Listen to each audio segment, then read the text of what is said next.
সাত সকালে আমরা পৌঁছে গিয়েছি বর্ধমান উত্তর বিধানসভায়, আর সেখানে বিজেপি প্রার্থী সঞ্জয় দাসের বাড়ি এবং তার বাড়িটি একটু ঘুরে চেষ্টা করব দেখার জন্য। একেবারে গ্রাম্য পরিবেশ এবং সেই পরিবেশে যদি একটু ঘুরে দেখা যায়, তার কারণ প্রত্যেকেই মনে করেন যে যারা রাজনীতি করেন বা যারা রাজনীতিতে টিকিট পান তারা নাকি বড় গাড়ি ঘোড়া চড়ে ঘুরে বেড়ান।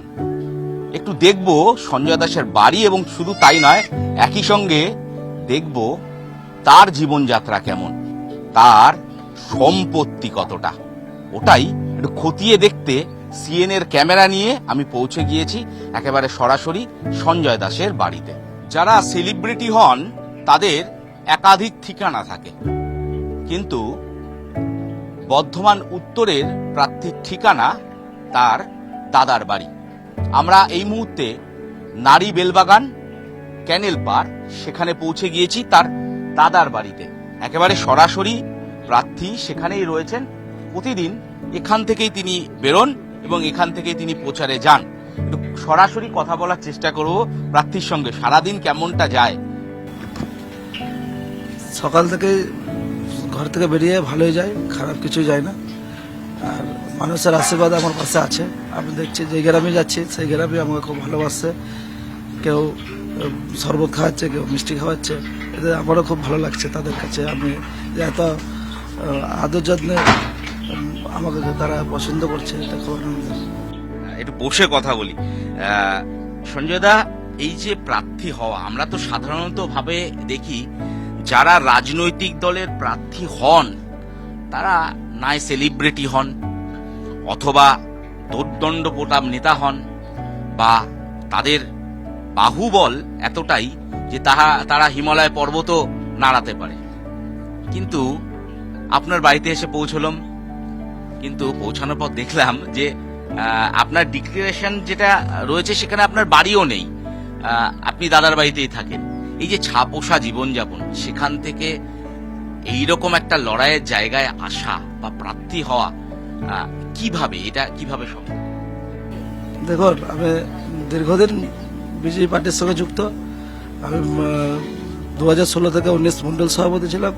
তারপরেও পার্টিতে আমাকে নানা রকম দায়িত্ব দিয়েছে। বিজেপি হয়তো মনে করেছে যে এই বিধানসভায় আমাকে প্রার্থী করলে তাদের কোনো ভালো সুফল হবে, তাই আমাকে প্রার্থী করেছে। আমিও আশা করিনি যে বিজেপির মতন একটা সর্বভারতীয় দল আমাকে প্রার্থী করবে। আমাকে অনেক মানুষে যখন বিজেপির ঝান্ডা রাত্রিরে অন্ধকারে লাগাতাম, তখন অনেকে বলতো সকালবেলায় যে বিজেপি টিভি করিস না, ওগুলো বড় লোকের পার্টি, ওইসব পার্টি করে তোরা কোনোদিন কোনো কিছু পাবি না, ফালতু ওইসব করিস না, ফালতু মার খাবি, জেল খাবি, ওগুলো বড় লোকদের পার্টি। কিন্তু আমি তাদেরকে মানে আপনাদের মাধ্যমে বলতে চাই যে আমি আজকে গর্ববোধ করছি। তারা একসময় আমাকে বলতো যে বিজেপি ঝান্ডা লাগাস না, বড় লোকদের পার্টি। তো আমার মতন অত্যন্ত একজন গরিব ঘরের ছেলেকে বিজেপি প্রার্থী করেছে, এর জন্য আমি খুবই গর্বিত। বিজেপিকেও এর জন্য আমি ধন্যবাদ জানাই। এই যে জায়গার থেকে যে কোথাও গিয়ে এই বড় লোকের দল, বড় লোকের পার্টি, এই যে কনসেপ্ট, এই কনসেপ্টটা কোথাও গিয়ে ক্লিয়ার হচ্ছে ধীরে ধীরে মানুষের কাছে, কোথাও গিয়ে পরিষ্কার হচ্ছে যে রাজনীতি করলে তার জন্য বড় লোক বা গরিব হতে হয় না। না, দেখুন, কোন রাজনীতিতে কিরকম বিষয় সেটা তো আমার জানা নেই, তবে বিজেপিতে আমাদের মতন গরিব ঘরের ছেলেদেরকে প্রার্থী করে শুধু আমাকে নয়, পশ্চিমবঙ্গে অনেকজনকেই করেছে। এতে প্রমাণিত যে বিজেপি আমাদের জন্যই বিজেপি, এবং আমাদের মতন গরিব মানুষের জন্যই বিজেপি। কারণ এখানে তো অনেক বিজেপির পয়সাওয়ালা ব্যক্তি ছিল, তাদেরকেও ক্যান্ডিডেট করতে পারতো, কিন্তু তাদেরকে করেনি। কোথাও গিয়ে কি মনে হচ্ছে যে এই যে বর্ধমান উত্তর, সেখানের যে লড়াই, সেই লড়াইতে প্রস্তুত? হ্যাঁ, একটা সময় রাতের অন্ধকারে 2-2-2:30টার সময় সেই চোরের মতন রাত্রিরে ঝান্ডা নিয়ে গেছি। বাড়িতেও মা বাবা টের পায়নি, চুপ করে গেটটা খুলে নিয়ে গিয়ে ঝান্ডাগুলো কাঁধে করে নিয়ে গিয়ে লাগিয়ে, যে আমরা 2-4 জন বন্ধু মিলে। এই এলাকায় তো যেভাবে সন্ত্রাস আছে, সেখানে বিজেপির ঝান্ডা দেখলে ভয়ে আমার সঙ্গে রাস্তাতে কথাও বলতো না। এমনও সময় গেছে যে আমাকে দেখলেই দূর থেকে দেখতে পেতো, আমাকে দেখে নুকিয়ে যেত যদি সারা দিই, এরকম একটা ভয়ে আতঙ্কিত। আজকে দেখছি আমাকে প্রার্থী করার পর তারা কি উৎসাহিত, আমাকে দেখে এখন ছুটে ছুটে আসছে। আমার বাড়িতেই সকালবেলাতে 6টা থেকেই কত লোক এসে আমার কাছে আসছে। এখন তো নয় একেবারে ভোট ময়দানে নেমেছেন, ভোট ময়দানে লড়াইটাও কঠিন, লড়াই করছেন, দৌড়চ্ছেন, ছুটছেন, কিন্তু এই ভোট ময়দানে নামার আগেও তো একটা জীবন ছিল। তখন কি করতেন? শুধুমাত্র রাজনীতি না, এর সঙ্গে আপনার প্রফেশন, কাজ কিভাবে চলতো, কি কাজ করতেন? আমি এই আমার গ্যাসের যে ডিস্ট্রিবিউটার আছে সেই ডিস্ট্রিবিউটারের মারফতে আমি গ্যাস সরবরাহ করতাম, লোকের বাড়ি বাড়ি গ্যাস ডেলিভারি করতাম। বাড়ি বাড়ি পৌঁছে দিতেন? গাড়ি গাড়ি গ্যাস ডেলিভারি করতাম, এখনো করি না তা নয়। এই কাজ, এই প্রচারের ফাঁকেও কেউ যদি গ্যাসের জন্য বলে যে আমার গ্যাসটা দিয়ে আসে, আমি দিয়ে আসি। মানে প্রচারের ফাঁকেও কাজ বন্ধ নেই? কাজ বন্ধ নেই, গ্যাস ডেলিভারিটা করে যাই। মানে যদি বলা হয় যে ডেলিভারি বয় সঞ্জয় আগামী দিনে কি তাহলে সে উত্তরের, মানে একেবারে বর্ধমান উত্তরের বিধায়ক যে পদ, সেই পদ ছিনিয়ে নিতে পারবে? উত্তর বিধানসভায় বেশিরভাগই আমার মতন গরিব পরিবারের ম্যাক্সিমাম লোক বসবাস বেশি। তারা হয়তো আমাকে দেখে এবার হয়তো পরিবর্তন নিশ্চয় করবে, তাদের চিন্তা ভাবনা নেবে। গণদেবতা যেদিকে রায় দেবে সেদিকেই যাবে। ভোটে তো হার জিতের আছেই, মানুষ যাকে ভোট দেবে সে জিতবে। তো আমার এই দীর্ঘ এই যবে থেকে আমাকে প্রার্থী ঘোষণা করেছে তবে থেকে আমার যে গ্রামে গ্রামে গিয়ে যা আমার অনুপ্রাণিত হয়েছি, তাতে আশাবাদী যে পশ্চিমবঙ্গে বিজেপি এই বিধানসভায় ইতিহাস সৃষ্টি করবে। এই যে সাধারণ ঘর থেকে উঠে আসা এবং সাধারণ ঘর থেকে উঠে এসে প্রার্থী হওয়া, এবং শুধু তাই নয়, এই যে সাধারণ মানুষের কাছে যাচ্ছেন, কি বলছেন? যারা সেলিব্রিটি হয় তারা বলেন যে আমি প্রত্যেক সময় আপনাদের পাশে থাকবো, আপনাদের এইটা করে দেবো, ওটা করে দেবো, সেটা করে দেবো, কিন্তু এই যে শূন্য হাত নিয়ে সঞ্জয় কি বলছে, সাধারণ মানুষের পাশে কিভাবে সে দাঁড়াবে? দেখুন, সাধারণ ঘর বলা যাবে না, সাধারণ মানে বিশাল ব্যাপার হয়ে গেল। আমার বাবা একটা সময় আমাদের গ্রামের বাড়ি রামপুরহাটে ছিল। রামপুরহাট থেকে যখন বাবা এখানে আসে, আজ থেকে 53-54 বছর আগে, এসেই প্রথম রিক্সা চালিয়েছে। এখন এই হয়তো ইদানিং গত 5-6 বছর আগেও রিক্সাও চালিয়েছে, তো এখন টোটো চালায়। মাও লোকের বাড়িতে কাজ করেছে, খুব কষ্টের জীবন কাটিয়েছে। এমনও গেছে দিন যে একটা সময় যে বাবা মা কাজ করে আসবে কখন, তারপরে ভাত হবে, রান্না হবে, তারপরে আমরা খাবো। এমনও দিন গেছে না খেয়েও থেকেছি, হ্যাঁ, অভাবের দিন কাটিয়েছি। সেই দিন থেকে আজকে যে এই পজিশনে এসে গেছে, এতে আমার খুব আনন্দ লাগছে। আমিও চাই যে এই বিধানসভাতে আমার মা অন্যের বাড়িতে কাজ করে যে, মানে সেই কষ্টের টাকায় যে পড়াশোনা শিখিয়েছে আমাকে, তারপরেও এই যে এখানে এই বিধানসভায় ওরকমই আমার মায়ের মতন অন্যজনের বাড়িতে যারা কাজ করে তাদের ছেলেমেয়েরা শিক্ষিত আছে। আমি চাই না যে এই বিধানসভায় শিক্ষিত ছেলে বেকার থাকুক। তারা এই কষ্টের টাকায়, মায়ের কষ্টের টাকার যে উপার্জন করে যে পড়াশোনা করেছে, সেই পড়াশোনার সফল হবে। এই যদি বিজেপি এখানে ভালো রেজাল্ট করে, তাদের ভবিষ্যৎকে আমি এগিয়ে নিয়ে যাব। আগামী দিনে লড়াই কি থাকবে? লড়াই কার সঙ্গে? নিজের সঙ্গে, এই পরিস্থিতির সঙ্গে, নাকি উল্টো দিকে যারা প্রার্থী রয়েছে তাদের সঙ্গে? দেখুন, লড়াই মূলত এখানে লড়াই কিছুই নেই বলা যাবে। কারণ হচ্ছে তৃণমূল বিগত 15 বছর এখানে বিধায়ক 10 বছর আছে, তৃণমূল গভর্নমেন্ট 15 বছর এখানে আছে এই বিধানসভায়। এই বিধানসভায় আমি যতটুকু ঘুরেছি, 16টা পঞ্চায়েতে ঘুরেছি, 16টা পঞ্চায়েতে মাটির বাড়ি প্রচুর। আপনি গ্রামে ঘুরুন, কোথাও পাকা বাড়ি হয়নি, মাটির বাড়ি প্রচুর।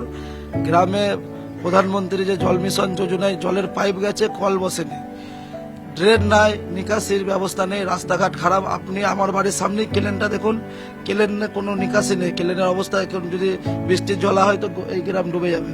তাহলে এই পরিস্থিতির মধ্যে উত্তর বিধানসভা, এখানে বেহুলা নখিন্দর একটি নদী আছে, বেলুকা নদী, সেই নদী আর দেখা নেই।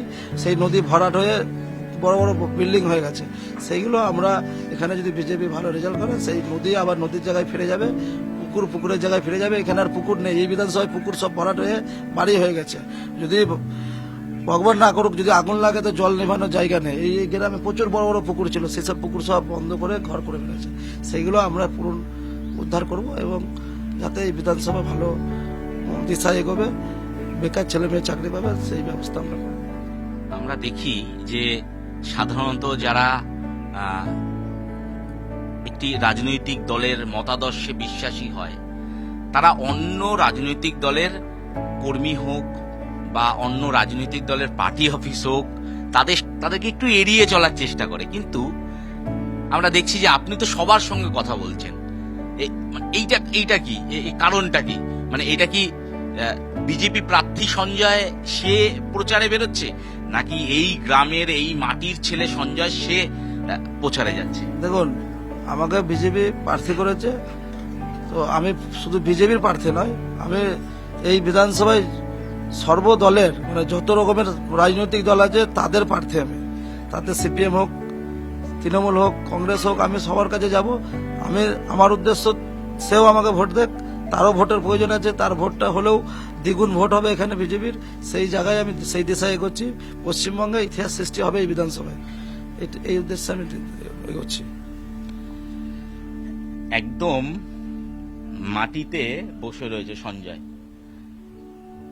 বিজেপির প্রার্থী সঞ্জয় দাস, তার সম্পত্তি দেখাবো।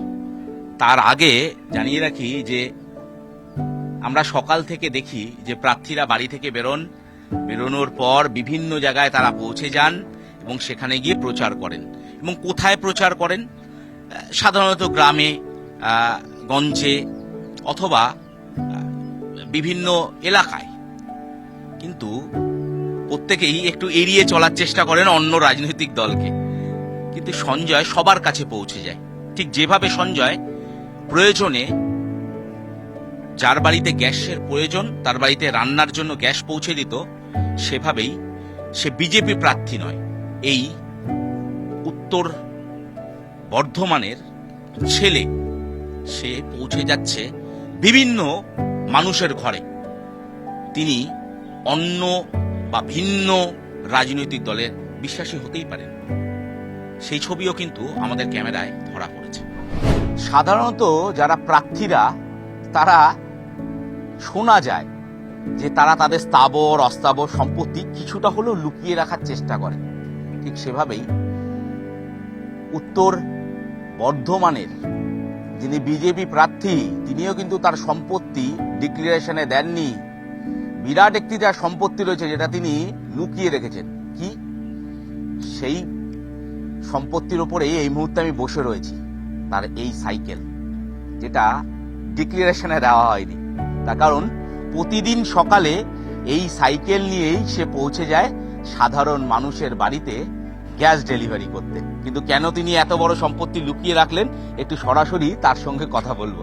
এই যে আমরা দেখি যে নেতা মন্ত্রীরা তারা বিপুল সম্পত্তি লুকিয়ে রাখে, পরবর্তীতে ইডি সিবিআই তারা পৌঁছয়, ইনকাম ট্যাক্স পৌঁছয়, তারা বলেন যে বিপুল সম্পত্তি নেতার কাছে রয়েছে।